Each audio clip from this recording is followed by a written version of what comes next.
pessoal, tudo bem? Estamos com mais um episódio do Escuta Mana aqui pra vocês. E a nossa temporada tá quase chegando no fim, né, de 2023. Esse é o penúltimo episódio, aliás, do ano. E é com muita honra que eu anuncio o nosso tema de hoje, que é justamente a comunicação. É um tema que eu quase não tenho intimidade, né? E muito menos com esse entrevistado aqui, que é o nosso de hoje, que é o Thiago Fernando. Ele é jornalista e ele é repórter. Na verdade, agora repórter e editor da Prefeitura de Manaus. Tudo bem, Thiago? Tudo Seja bem. muito bem-vindo ao Escuta Mana. Muito obrigado. E vamos lá bater esse papinho. Vamos, Thiago, olha só. A gente sabe que se eu for falar aqui o teu currículo no nosso episódio, a gente vai ficar falando um monte de coisa, né? Aliás, ele é muito competente. E explica pra gente como é que foi que você começou na comunicação. Ah, o jornalismo, eu falo que o jornalismo me escolheu. Porque no colégio, a minha pior disciplina era português. Tá brincando? Era pior, disparado. Então, assim, todo mundo... Quando eu falei, vou fazer jornalismo, meus amigos, meus pais falaram, como? Porque era aquela disciplina que eu passava, não façam isso, colando. Ai, Eu meu Deus! não era nada bom. E a gente já tem uma polêmica logo nos tem 30 um segundos corte, do... Desculpa, professores. Mas, e aí, na época do vestibular, eu sempre gostei muito de esportes.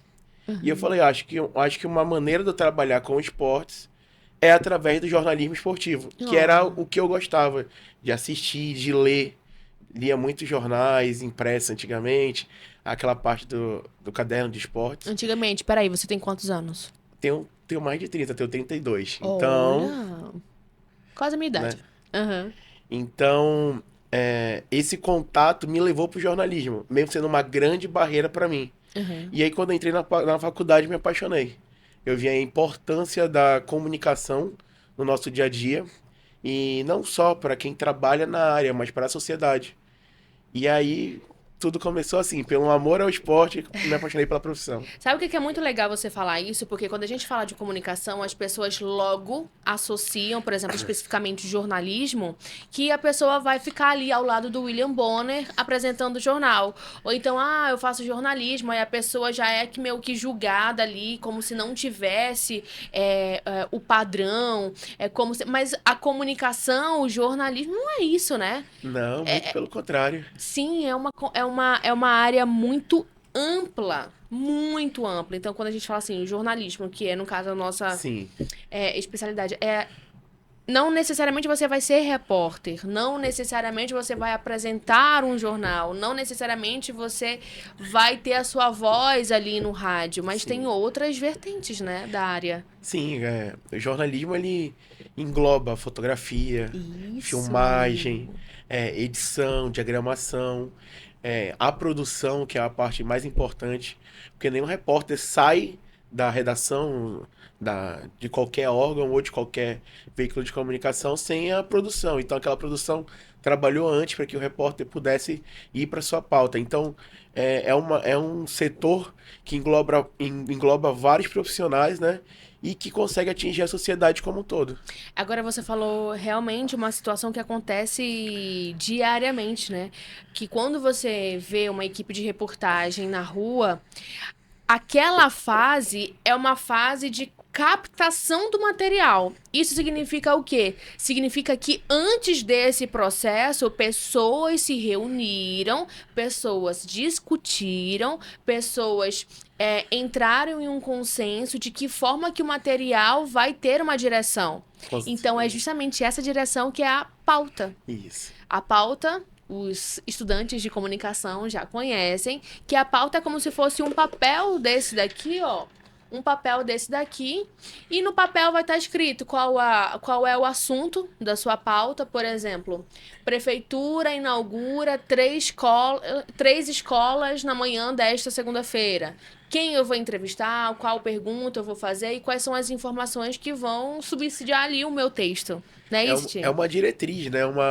É um caminho que o repórter tem. Claro que durante a pauta, ele tem a liberdade de entrevistar outras pessoas, de ver o olhar do repórter é muito importante, né? Porque no dia a dia a gente consegue enxergar o mais importante, que são as pessoas.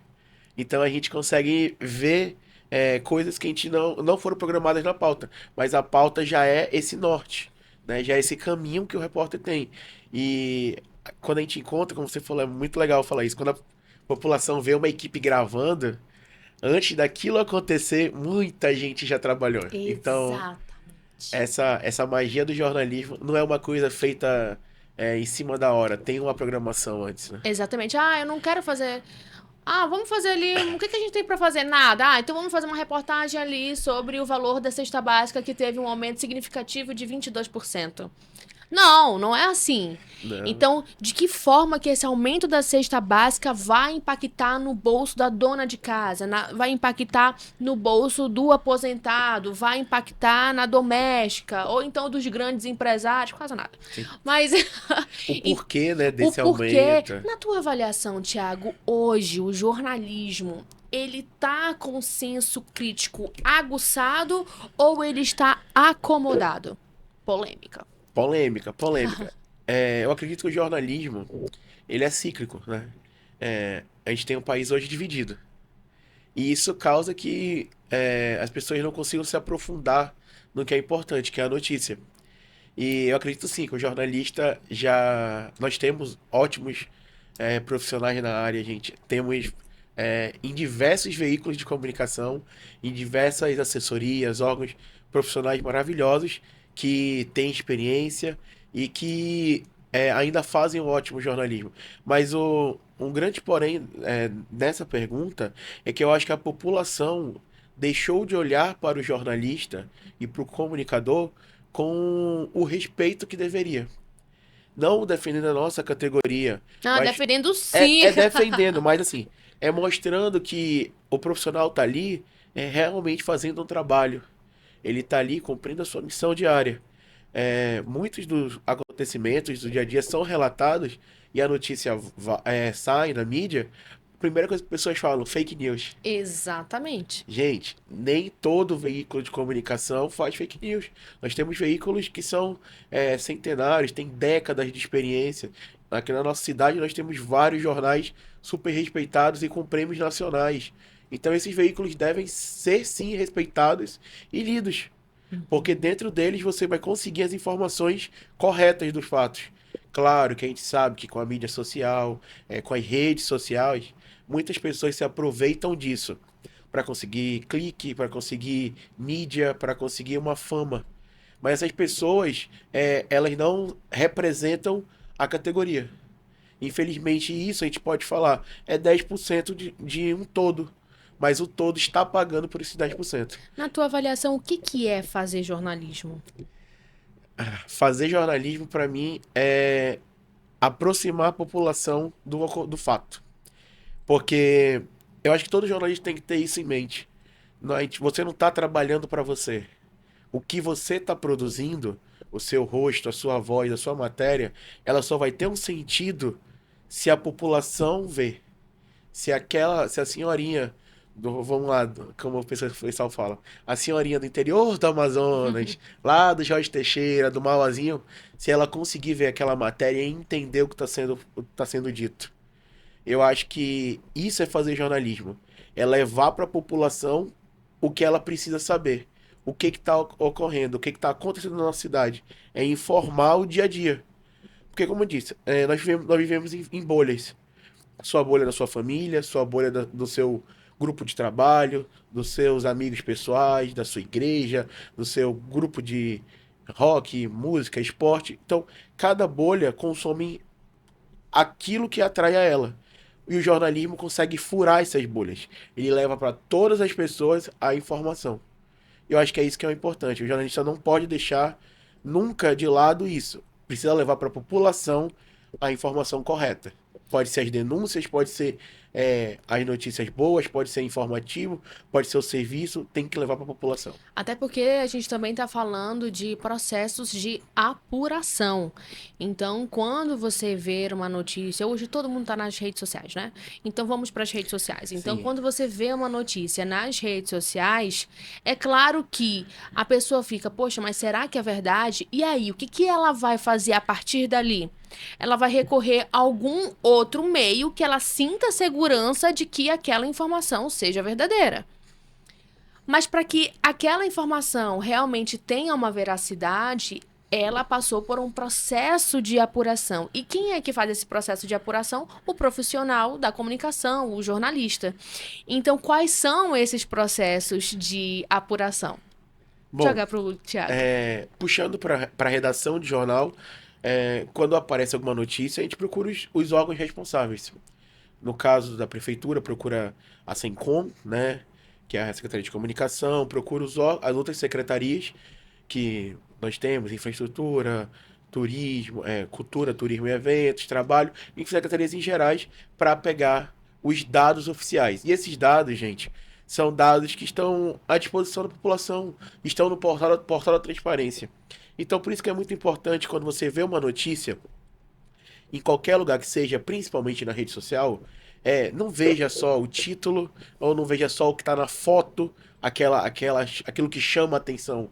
Leia a legenda, vê se nela mostra da onde vem aquela informação, qual é a fonte, leia a matéria, vê se tem os dados oficiais. Porque muitas vezes acontece isso, e eu não estou falando apenas da prefeitura, estou falando dos veículos de comunicação.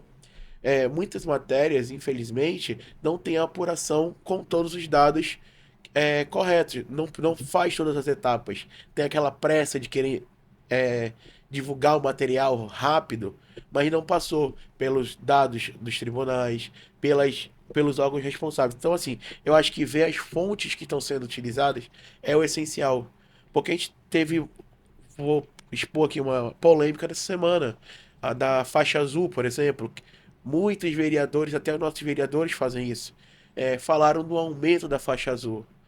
Para quem não sabe, a faixa azul ela já tem o preço de R$ 13,98 há 2 anos. Porém, a empresa, com a concessionária, a pedido da prefeitura, concede um desconto de 48 centavos. Então, a faixa azul vai continuar sendo R$ 3,50 e ela já graças ao desconto, mas ela custa R$ 3,98. Então, essa informação já tem 2 anos. Só houve a renovação do contrato da empresa. Vai continuar o mesmo preço. Da Zona Azul, né? Isso, vai continuar o mesmo preço. E pela pessoa que divulgou essa nota não entender isso e não ir atrás da apuração, isso vai aumentar mesmo, tem esse desconto, vai continuar o desconto, soltaram na rede social, na mídia, que ia ter aumento. E não vai ter aumento. E isso causa uma informação errada à população. A população acaba sendo atingida com essas informações, achando que, pô, já vai ter mais um aumento. Mais um entre tantos que nós temos no nosso governo, né? No dia a dia. E, Thiago, olha, é até importante a gente falar, que eu acho até um assunto delicado, eu vou tentar falar de uma maneira muito Sim. tranquila. A população, por décadas e mais décadas e mais décadas, elas têm apanhado muito dos governos, Sim. né? Federal, estadual, enfim. E ela já tá, como as pessoas falam hoje, a população parece que ela tá passada na casca do alho, né? Sim. Assim, já tá ali, poxa vida. Mas é importante que nós, enquanto cidadãos, que nós possamos buscar entender, buscar a informação e não se deixar influenciar. E o que eu quero dizer com isso? É que você viu algo, parece assim, me ocupa muito tempo ver em qual lugar eu posso realmente ver o que é verdade e o que não é. Mas é que é justamente pela essa tua falta de tempo que as pessoas se aproveitam disso. A gente tá no cenário que as pessoas hoje estão viciadas apenas em passar. Né? Muitos estudiosos falam que a geração que tá vindo, né? Que vai ser a próxima geração, ela vai ter um tempo de atenção de no máximo 15 segundos. E depois disso ela vai perder o foco. Porque ela está acostumada com apenas o passado das redes sociais. Isso é um grande problema. Porque todo mundo está cansado, como você falou, de apanhar dos governos. E a população quer sorrir, né? E eu tenho certeza absoluta que todos os comunicadores, todas as pessoas que saem de casa um dia para trabalhar, elas não saem com a mentalidade, o que eu vou fazer para piorar a vida dos outros? Com certeza. Elas saem de casa pensando como é que eu posso ajudar os outros. Sim, a gente sabe que temos problemas, tem problema em todos os setores da sociedade. Mas esse trabalho nosso de comunicar, ele é fundamental por isso, pois ele leva a verdade às pessoas. E a verdade tem que ser uma verdade completa, não existe meia verdade. Exatamente. Meia verdade é mentira.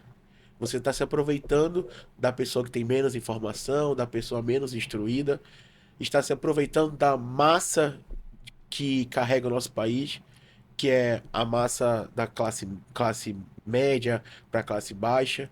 Então, assim, é complicado você como comunicador, trabalhar com meia-verdade. Uhum. Porque você pode até ganhar fama, você pode virar um sucesso, mas você está levando a população para o lado errado, você está desinformando.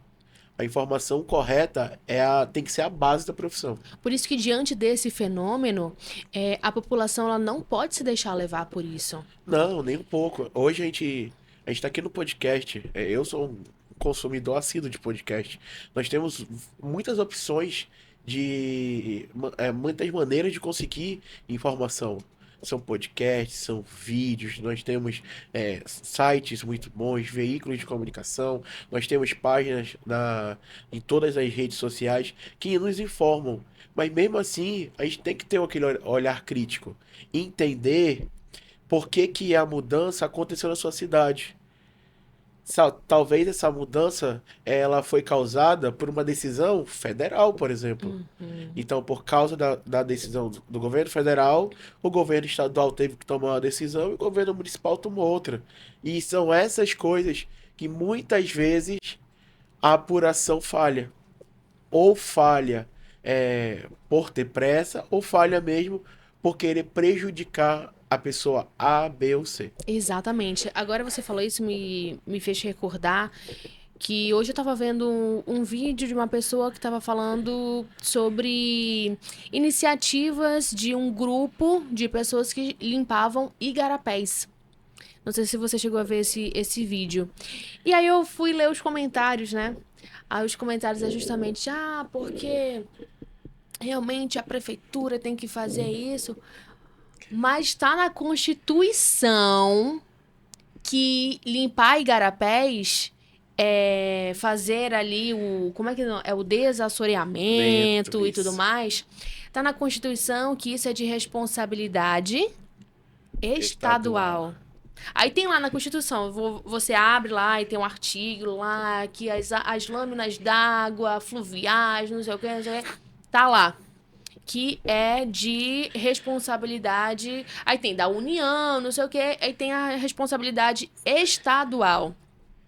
Mas isso não impede que nós possamos fazer A parte, né? a nossa parte, mas aí por conta do decreto da situação de emergência e tudo mais, então dá essa possibilidade. Ou seja, essa informação a população não sabe. Então o que tá na cabeça dela? É mais do que sua obrigação, é mais que não sei o quê, entendeu?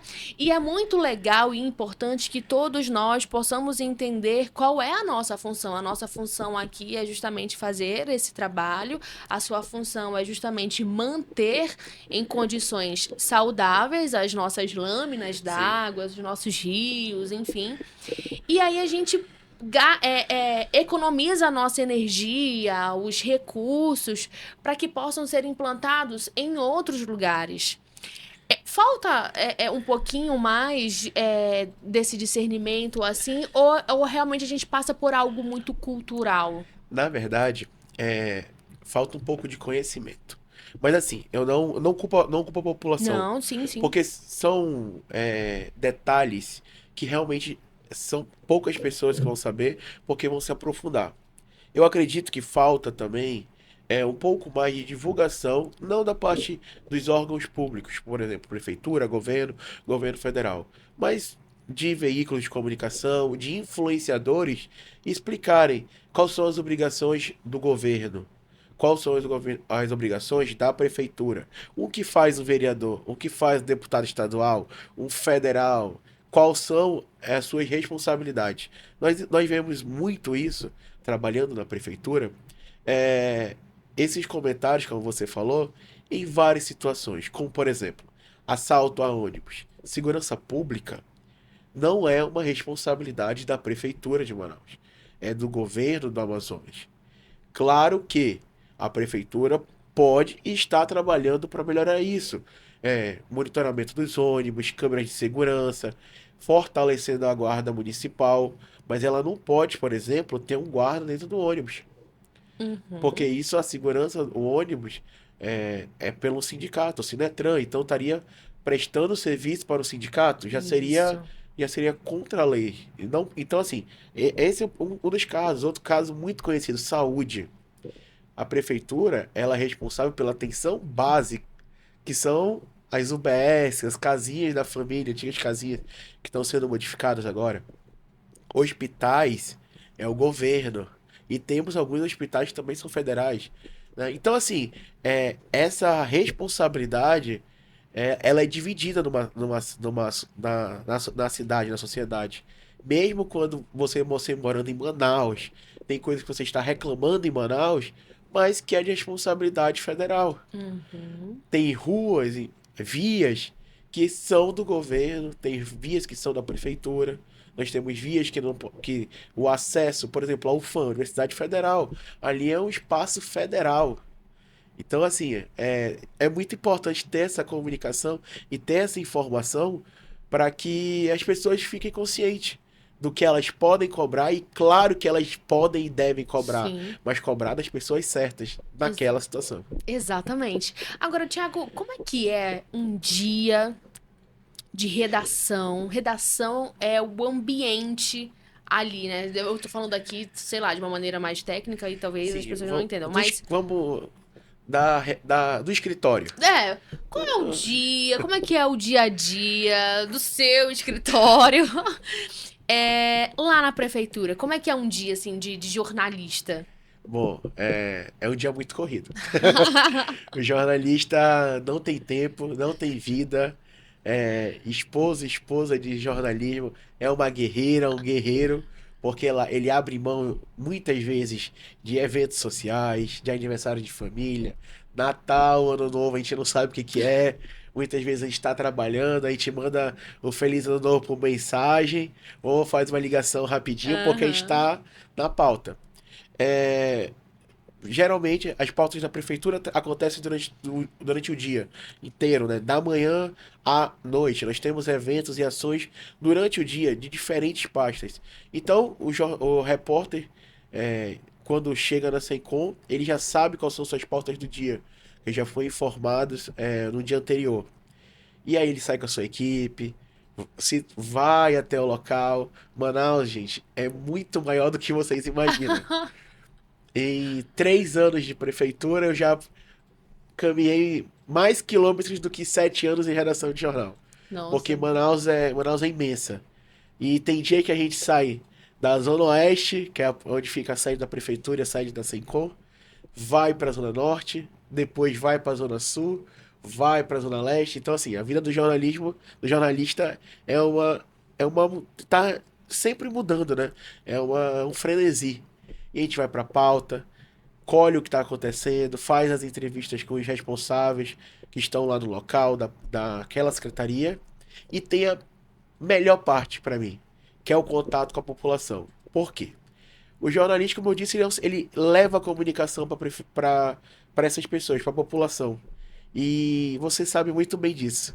Muitas vezes, aquela senhorinha, aquele senhorzinho da comunidade A, B ou C, quando ele vê alguém lá fazendo matéria, ele se sente representado. Exatamente.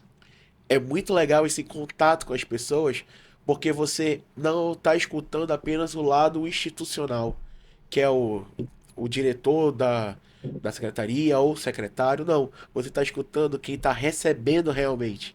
E a gente vê como que é, algumas ações que pra gente são ações pequenas, são tão importantes para aquela pessoa. Várias ações sociais. A gente se emociona vendo aquele senhorzinho que infelizmente, não tem mais contato com a sua família, recebendo ali uma atenção, Qual foi uma tirando história, assim, foto. você tem? Claro, óbvio que você tem, né, Thiago? Ah, Quais são, tem assim... muita. Mas qual é a que você, assim... Poxa, que você geralmente conta, assim, nas suas rodas de conversa? Ah, eu tenho algumas histórias que me marcaram bastante, né?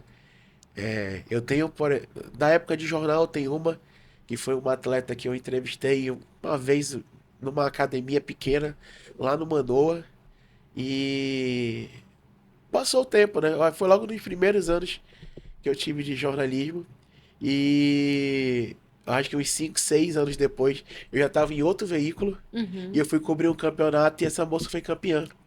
E eu nem Uau! sabia, eu não lembrava. E aí, ela veio falar comigo e falou: Você lembra de mim? Eu falei: Não. Ah, Ela falou: Você me entrevistou no dia tal e eu tenho essa matéria lá em casa. Aí eu troquei uma mensagem com ela e com a mãe dela. No dia seguinte, ela mandou a foto do jornal. ah, Então, assim, pra gente, uma matéria que foi mais uma do nosso dia, para aquela criança que era uma esportista em começo de carreira e depois aham. ela foi campeã amazonense, aquela matéria ali pra ela foi muito importante, porque apareceu a foto dela.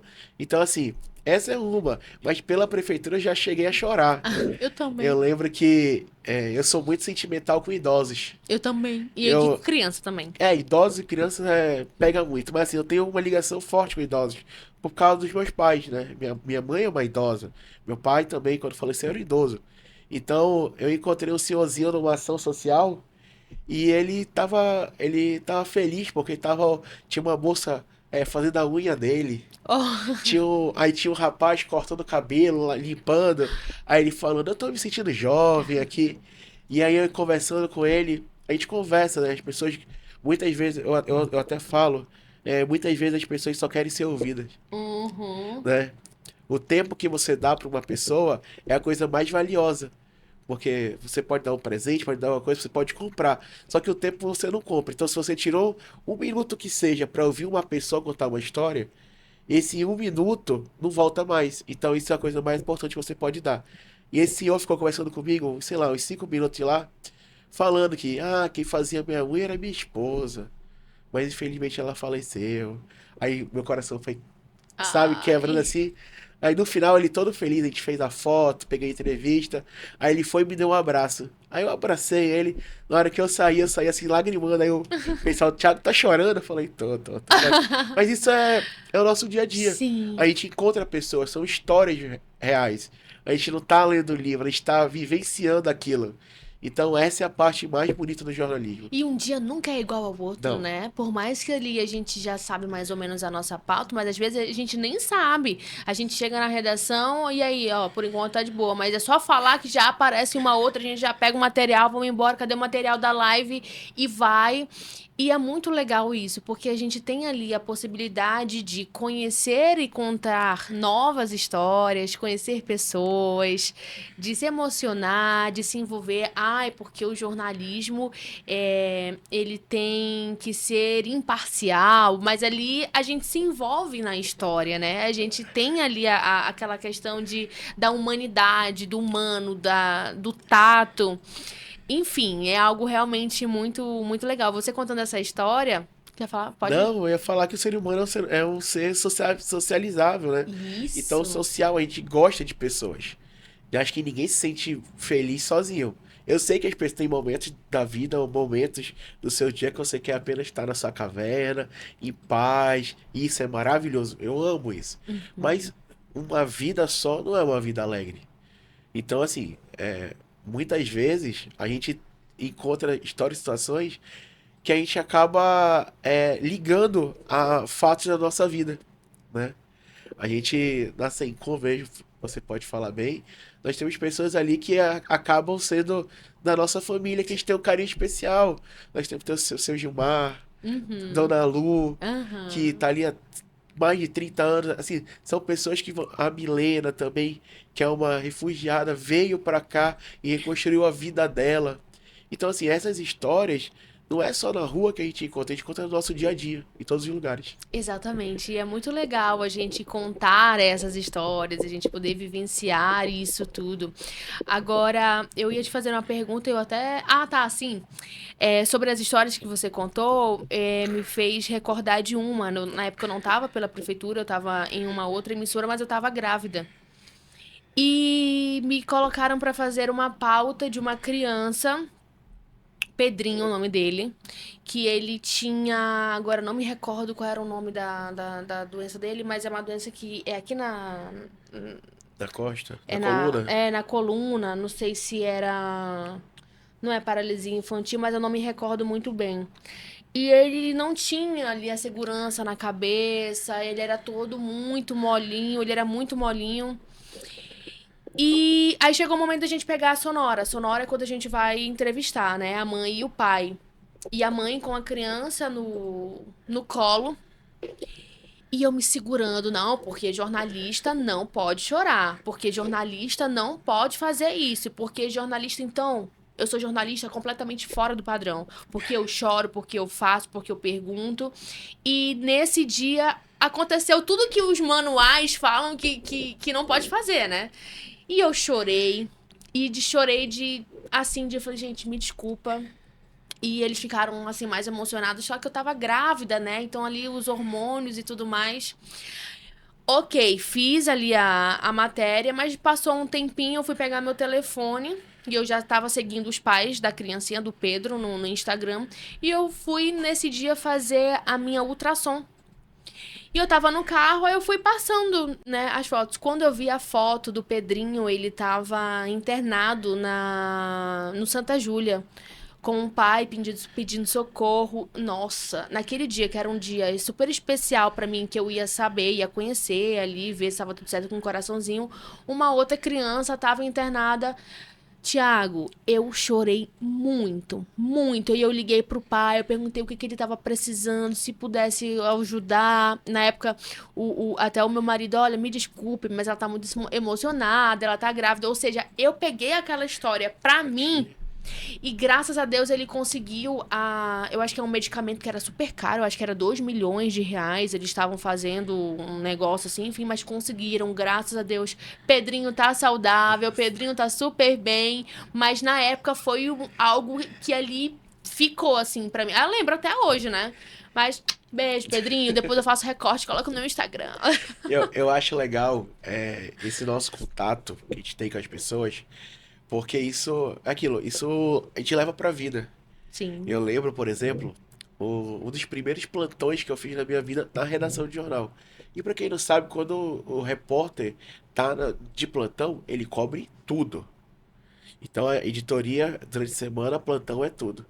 E eu fui cobrir um atropelamento. Eita. Eu saí da redação, tá bom, acidente de carro, vou lá ver como é que foi. E era na Vila Brasil. Quando eu cheguei, a gente chegou antes do ML, que era pela proximidade. Então tava lá a senhora com o corpo ainda. E as filhas Ai. tinham acabado de chegar. Então eu vi aquilo na hora, o desespero da filha chegando lá com a moça. E o rapaz estava embriagado, coisas que acontece na sociedade, a gente reprova muito, Sim. né? Mas ele estava lá, ele parou, a polícia já estava conversando com ele, e as filhas chorando, filha, genro, chorando. E aí eu simplesmente não consegui fazer a matéria. Eu não conseguia chegar e pegar o nome da senhora, não Sim. conseguia pegar uma entrevista. E eu lembro que eu voltei para a redação chorando também. Porque eu vi ali o desespero. E, assim, teve. Uma filha tava lá. A outra filha tava passando pelo local. Porque o atropelamento foi próximo da igreja que eles frequentavam. Uhum. Então a senhora tava indo para a igreja. E as filhas já estavam na igreja. Então, como uma saiu e viu, ela não pensou em ligar para a outra. A outra assistiu lá o culto dela. E quando acabou o culto, ela tava passando e viu aquela confusão. Meu Quando ela Deus. parou para ver aquela confusão, viu que era a irmã chorando, o cunhado lá tentando ajudar e a mãe no chão. Nossa. Então assim, eu não tive emocional Eu voltei chorando pra redação. Eu lembro que eu sentei na frente do computador, comecei a chorar. A matéria não saiu. A editora entendeu a situação. Ah, era isso que eu ia perguntar, E eu né? falei que eu nunca mais ia cobrir polícia na minha vida. Rapaz, você falou Porque em polícia. Porque assim, pô, dói na gente, né? dói muito. Como é que a gente vai chegar lá com a filha que tá sofrendo, que tá chorando e. Ó, o que que foi que aconteceu? Qual é o Por nome isso dela? que. Tiago, agora você foi bem cirúrgico. Por isso que o- existe o profissional da comunicação, o profissional de jornalismo. Porque não é só chegar e fazer qualquer pergunta. Tem a sensibilidade. É a Você sensibilidade. imagina o que tava passando no coração daquelas filhas, daquele cunhado. Não tinha como a gente. O que eu fiquei sabendo foi realmente com o cunhado. Que o cunhado é um pouquinho mais distante. Mas mesmo assim ele tava super emocionado. Sim. Como é que eu ia pegar? Eu ia falar, tá bom, você já me falou isso. Agora você pode gravar pra mim? Não tem como. E essa sensibilidade a gente não aprende em sala de Não, aula, não, tá? não. Isso é no dia a dia. E isso é o lado humano, né? É o que eu falei. É o dia a dia do jornalista, é um dia a dia muito humano. Sim. A gente vai pra comunidade, a gente vê, por exemplo, com essa estiagem, com essa seca, na verdade, o quanto as comunidades foram afetadas. E o quanto uma cesta básica que pra muita gente não é nada. Hum. A gente sabe que não é nada. Pra outros, é a solução do mês, É. né? E a felicidade daquela pessoa. E a água potável A também, água né? potável também. Eles não tinham água para beber. Porque tava a seca, zerou, né?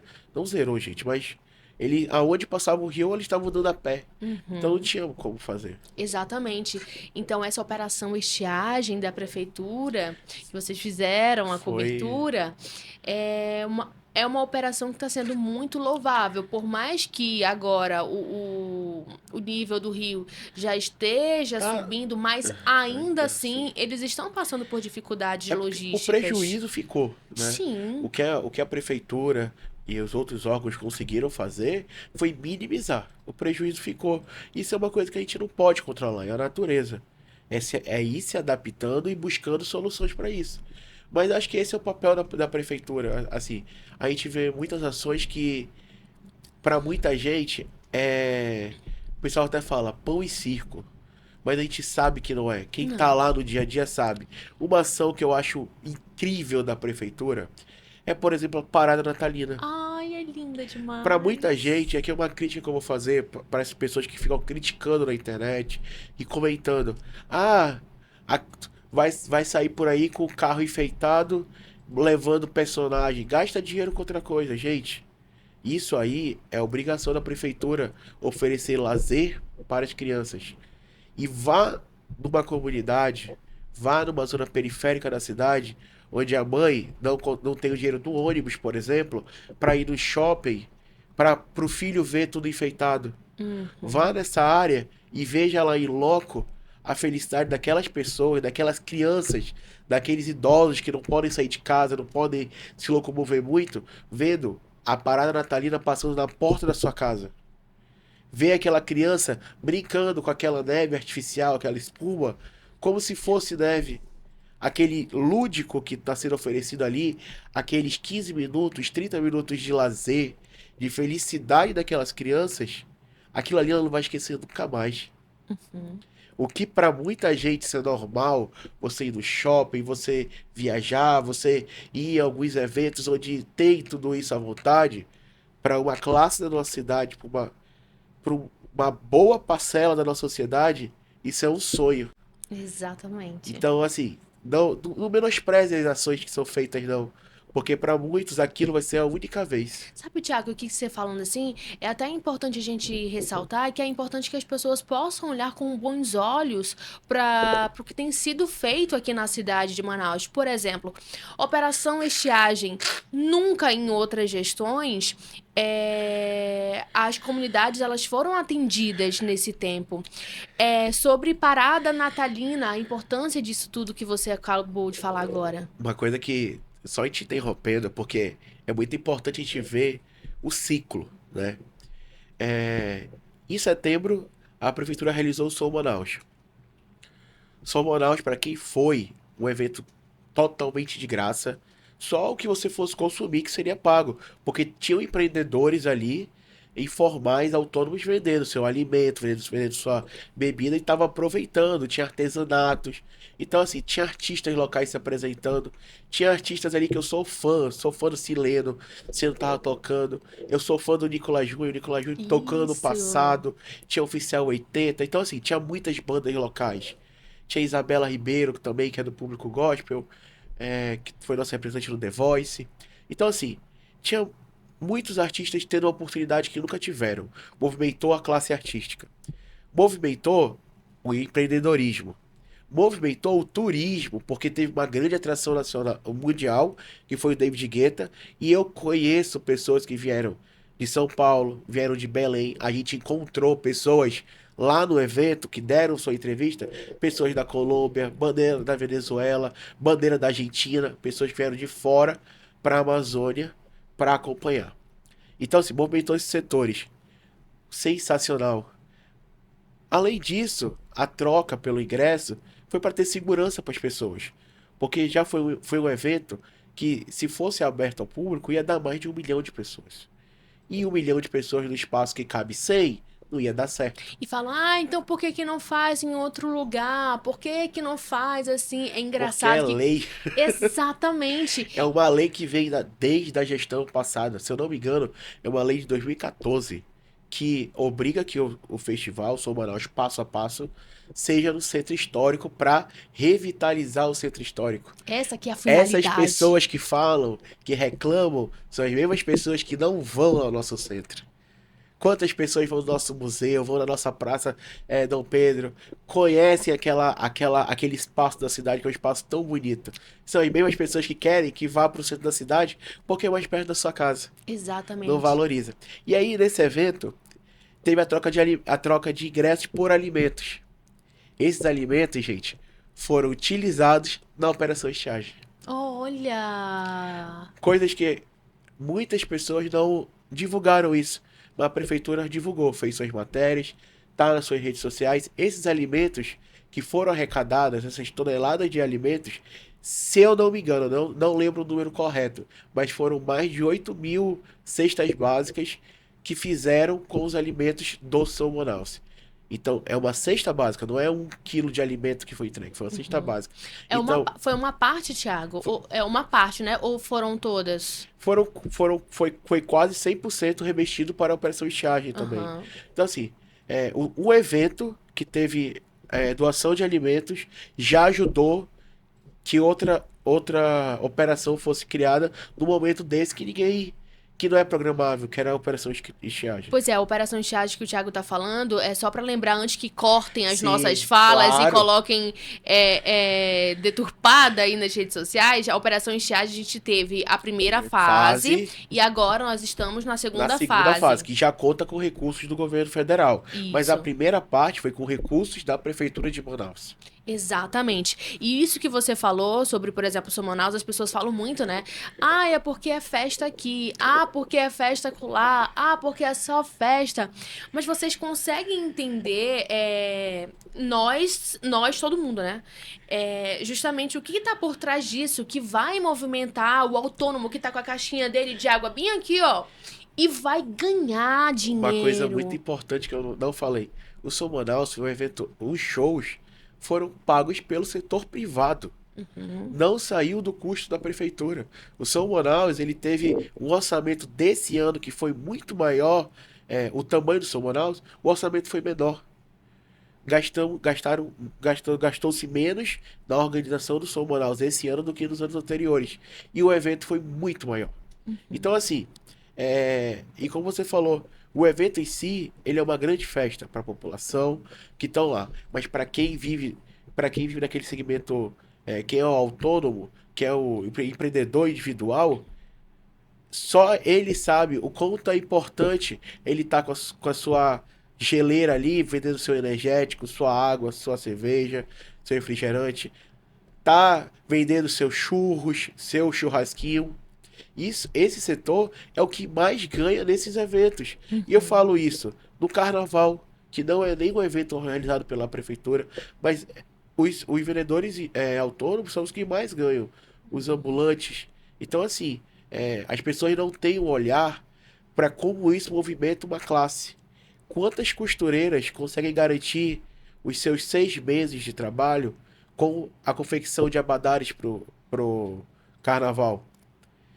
Carnaval, Boi Boi Manaus, na feirinha do Manaus, Tururi Tururi. ali. Quantas pessoas ganham com essas festas realmente produzindo? São pessoas que garantem 3 a 4 meses de salários com um evento. Se não fosse isso, elas estariam com passando necessidade. Festival folclórico também movimenta muito a economia, porque a gente está falando de transporte, de todo aquele pessoal envolvido no festival. A gente está falando de Fantasias, fantasias, a gente está falando ali dos adereços, dos alimentos, alegorias. A gente vê como alegorias. tem grupos de ciranda que estão evoluindo, estão fazendo painéis já interativos, com pequenas alegorias para sua apresentação. Eles ensaiam o ano inteiro para aquele momento. Então, assim, é uma classe que se movimenta para aquela ocasião. Temporada de cruzeiros. Cruzeiros. A mesma coisa, movimenta a economia. É só a gente realmente entender, enxergar com os bons olhos as possibilidades que temos de crescimento. Quando a gente tem ali, vai gerando economia, vai movimentando. Por que que é importante a gente manter o nosso centro sendo atrativo, sendo bonito, bastante receptivo? Porque a gente recebe muitos turistas. A gente vende uma imagem nossa para lá que chamam a atenção. Manaus está ali na principal rota Rota. turística nacional e internacional. O nome Amazônia é muito forte. São aquelas coisas que a gente já sabe, né? Que a gente escuta muito. O Amazon, a Amazônia, coração. Manaus é a capital da Amazônia. As pessoas pensam em Manaus quando pensam em Amazônia. E nós temos que tornar a nossa cidade atrativa. Isso é uma coisa que a gente vem debatendo há muito tempo.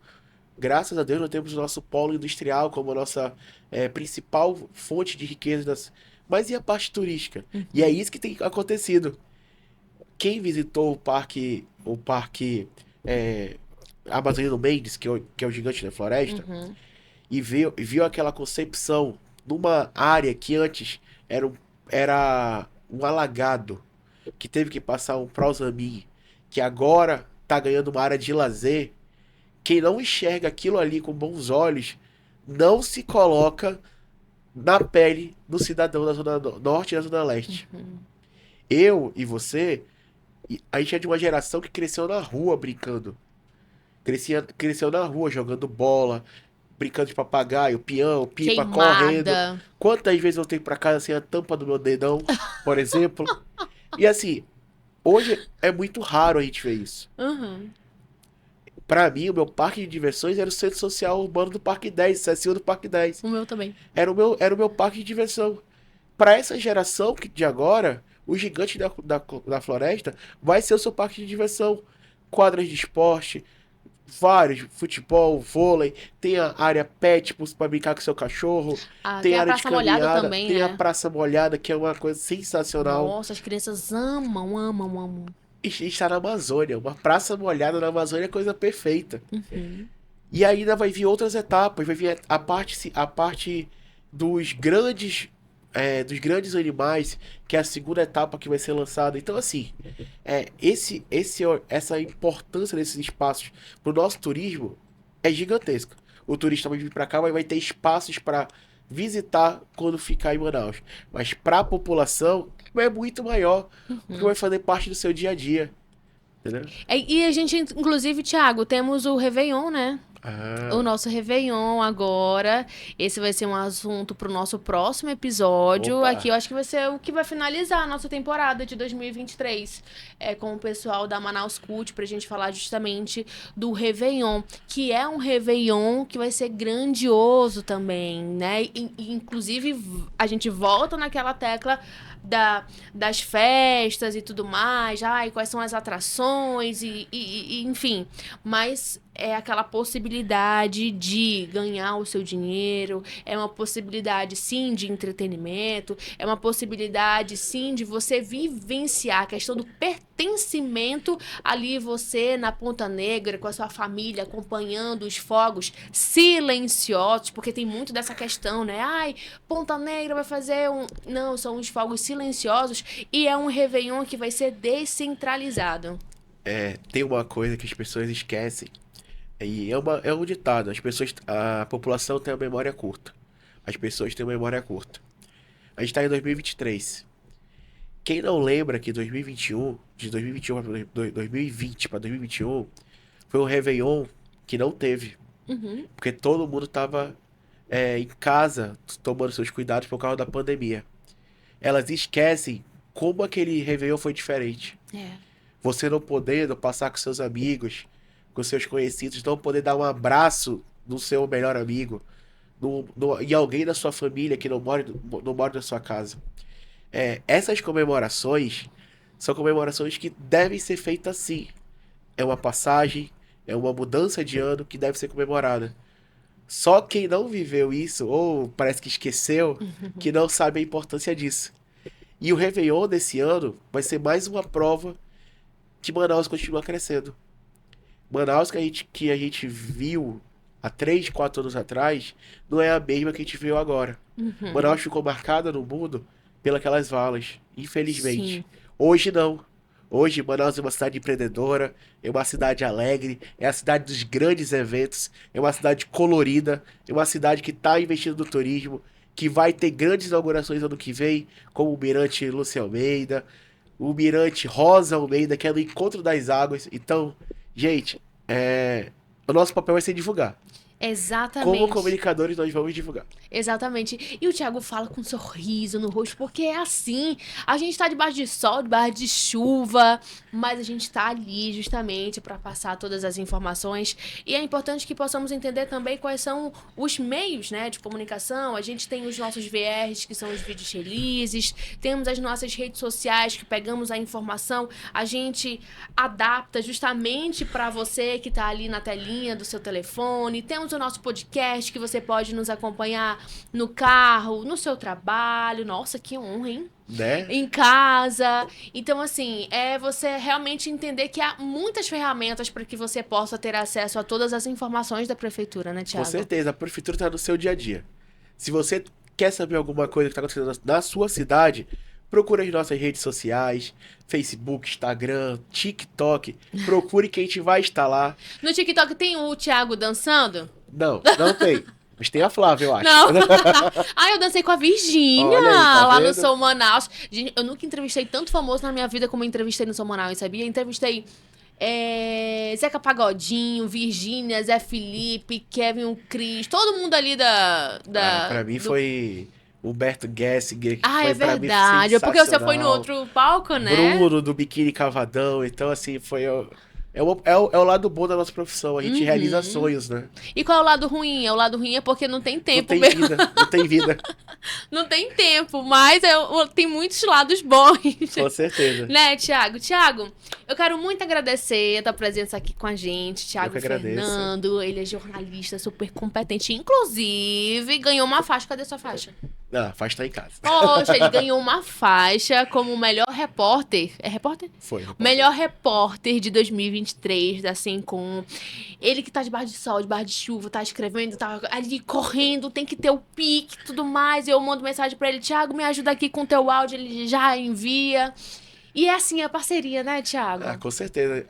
Ninguém faz nada sozinho, né? Acho que eu até brinquei com o pessoal, falei, gente, se é melhor do ano, melhor são todos, porque tem que ter aquela equipe unida e com o mesmo foco, né?